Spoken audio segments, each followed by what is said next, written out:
Champions trophy group পর্বের পঞ্চম match তথা এই আসরের সবচেয়ে বড় মেগা ম্যাচে মুখোমুখি হয়েছিল ভারত আর পাকিস্তান।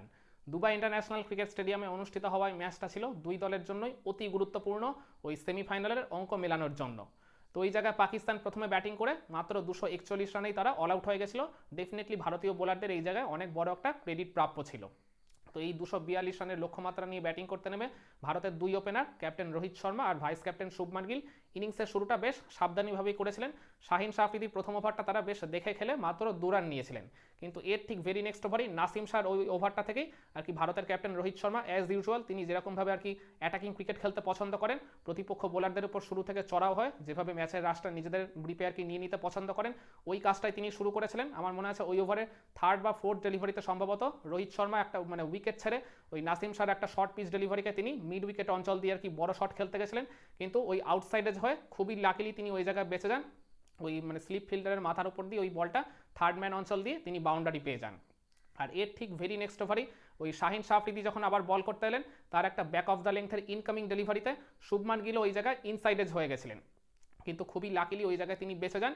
মানে প্লেড অন হতে হতে তিনি বেঁচে গেছেন, তো ফলে ওই ফাইন লেগ অঞ্চল দিয়ে তিনি ওইটা বাউন্ডারি পেয়ে যান।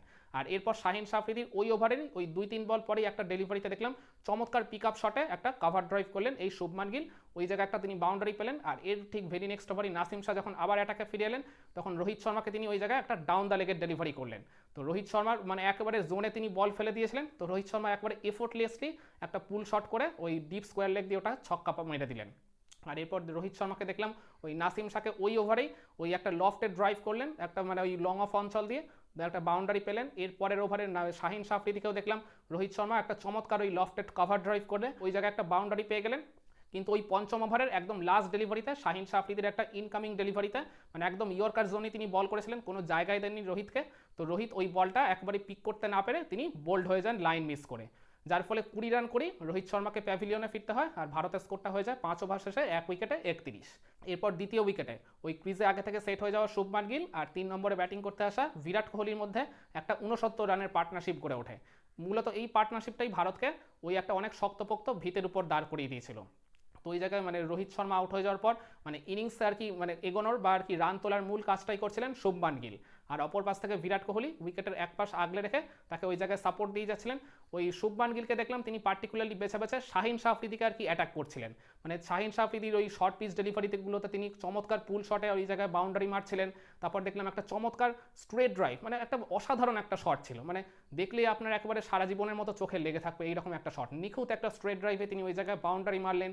এরপর কাভার অঞ্চল দিয়ে খেললেন, স্কোয়ার অঞ্চল দিয়ে খেললেন, স্কোয়ার অফ দ্য উইকেট থেকে শুরু করে ওই জায়গায় আর কি উইকেটের পেছন দিকে সব দিকে আর কি তিনি শট খেলছিলেন। আর সবকটাই ছিল কিন্তু কপি বুক শট।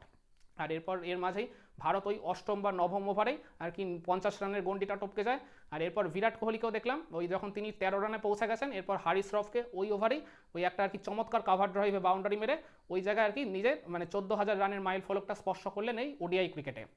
এরপর হারিস রফকে ওই সেম ওভারেই দেখলাম আরেকটা চোখ ধাঁধানো কাভার ড্রাইভে তিনি বাউন্ডারি মারলেন। তো ওই জায়গায় বিরাট কোহলিও যে রিদিমটা পেয়ে গেলেন, ওই পজিটিভ আর কি রিদিমটাকেই তিনি আর কি ইনিংসের একদম শেষ পর্যন্ত ক্যারি করলেন।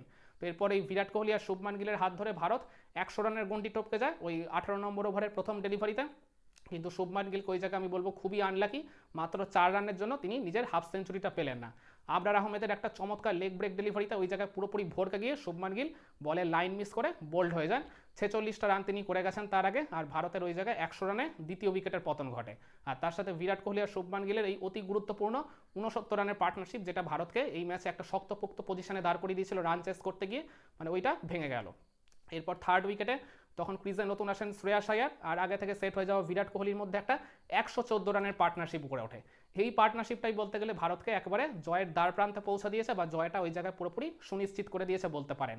তো ওই জায়গায় শ্রেয়াস আয়ারও তিনি তো ভালো টাচে ভালো ফর্মে ছিলেনই, তো তিনি ক্রিজে এসেই বেশ কিছু ভালো ভালো শট খেলছিলেন। তিনি দেখছিলাম পার্টিকুলারলি খুশদিল শাহকে বেছে বেছে টার্গেট করছিলেন। মানে ভারতের এই দিনের আর কি ইনিংসটা দেখে মানে বড় ইনিংস খেলেছে তো 3 জন, শুভমান গিল, বিরাট কোহলি আর ওই শ্রেয়াস আয়ার। শুভমান গিলকে দেখেছিলাম তিনি শাহিন শাহরিদিকে বেছে বেছে টার্গেট করছিলেন, বিরাট কোহলিকে দেখলাম তিনি হারিস রফকে বেছে বেছে টার্গেট করছিলেন, আর এইদিকে শ্রেয়াস আয়ার খুশদিল শাহকে টার্গেট করছিলেন। মানে চমৎকার পরিকল্পনা করে তারা ওই জায়গায় পাকিস্তানের বোলারদেরকে মানে মানে বোলার বাই বোলার আর কি চার্জ করে বা টার্গেট করে রান তুলতে থাকছিলেন। যে কারণে কখনোই মনে হয়নি যে 242 রানের টার্গেটটা এই দুবাইয়ের কাইন্ড অফ স্লো উইকেটে অনেক বড় একটা টার্গেট। তো এই জায়গায় পরিকল্পনা আর কি একদম সফলভাবে বাস্তবায়িত করার জন্যই ভারতের আর কি এই রানটা চেস করতে কোনো রকম অসুবিধা হয়নি। তো ওই জায়গায় শ্রেয়াস আয়ারকেও দেখলাম ওই প্রথমে হারিস রফের একটা শর্ট পিচ ডেলিভারিতে তিনি চমৎকার একটা বাউন্ডারি মারলেন ওই মিড উইকেট অঞ্চল দিয়ে। এরপর খুশদিল শাহকে তিনি বেছে বেছে টার্গেট করলেন। খুশদিল শাহকে দেখলাম চমৎকার একটা ওই জায়গায় প্রথমেই ওই রিভার্স সুইপ করলেন, তারপর একটা মানে স্লক সুইপ করে ওই জায়গায় ফাইন লেগ দিয়ে বাউন্ডারি পেলেন। তারপর ওই জায়গায় একটা ডাউন দ্য ট্র্যাকে এসে ওই মানে লং অফ অঞ্চল দিয়ে একটা বাউন্ডারি নিলেন। তারপর ওই খুশদিল শাহকে দেখলাম চমৎকার একটা কাট শটে তিনি আর একটা বাউন্ডারি পেলেন। চমৎকার কিছু চোখ ধাঁধানো শট এদিন শ্রেয়াস আয়ার খেলছিলেন। তো এরপর বিরাট কোহলি আর শ্রেয়াস আয়ারের হাত ধরেই ভারত ওই জায়গায় 150 রানের গন্ডি টপকে যায় মাত্র 29 ওভারের মধ্যেই। এরপর বিরাট কোহলি ওই জায়গায় দেখলাম ওই নাসিম শাহকে একটা চমৎকার কভার ড্রাইভে একটা আর কি লফটেড কভার ড্রাইভ তিনি করলেন। ওই জায়গায় বাউন্ডারিটা পেয়ে তিনি নিজের হাফ সেঞ্চুরিটা কমপ্লিট করে নিলেন। আর এর মানে আর কি কিছুক্ষণ পরে ওই জায়গায় দেখলাম ওই মানে সালমান আলী আঘা যখন বল করতে এলেন তার একটা ডেলিভারিতে ওই মানে শ্রেয়াস আয়ার ডাউন দ্য ট্র্যাকে এসে মিড উইকেট দিয়ে একটা বিশাল ছক্কা মারলেন। তখন ওই জায়গায় কমেন্ট্রি করছিলেন ইয়ান বিশপ, তিনি দেখলাম ওই জাইগান্টিক বলে ওই শটটাকে আখ্যায়িত করলেন। তো এরপর শ্রেয়াস আয়ারও নিজের 50টা তুলে নেন ওই 56 বা 57 বল খেলেই। তো এরপর বিরাট কোহলি আর শ্রেয়াস আয়ারের হাত ধরে ওই 36 নম্বর ওভারেই ভারত 200 রানের গন্ডিটাও টপকে যায়। তখন বলতে গেলে ভারতের জয়টা অলমোস্ট এক প্রকার সুনিশ্চিত হয়েই গেছে। কিন্তু এর মাঝে আমি বলবো শ্রেয়াস আয়ার ওই ভারতের যখন দলগত স্কোর ছিল 158, ওই খুশদিল শাহকে যখন এক ওভারে তিনি পরপর 2টা বাউন্ডারি মেরেছিলেন, একটা রিভার্স সুইপে একটা ওই স্লক সুইপ করে, তারপরে ওই ওভারেই একটা দেখলাম তিনি ওই মিড উইকেটে একটা ক্যাচ দিয়ে ফেলেছিলেন। খুবই ডিফিকাল্ট একটা চান্স ছিল কিন্তু ওই মিড উইকেটে থাকা ফিল্ডার ওটা একেবারেই গ্র্যাব করতে পারেনি, বা বলতে গেলে তার নাগালের অনেকটাই আর কি বাইরে ছিল, ওই একটা হাফ চান্সের থেকেও আর কি কম সুযোগ বলা চলে। এরপর ভারত যখন ওই 200 রানের গন্ডি টপকে গেছিল তখন হারিস রফকে আবার অ্যাটাকে ফিরিয়ে এনেছিলেন ওই রিজওয়ান। তো তার একটা শর্ট পিচ ডেলিভারিতে দেখলাম বিরাট কোহলি ওই স্কোয়ার লেগ দিয়ে চমৎকার একটা বাউন্ডারি মারলেন। এরপর খুশদিল শাহের একটা ওভারে শ্রেয়াস আয়ারকে দেখলাম ওই ডাউন দ্য ট্র্যাকে এসে ওই লং অফ অঞ্চল দিয়ে একটা বাউন্ডারি মারলেন।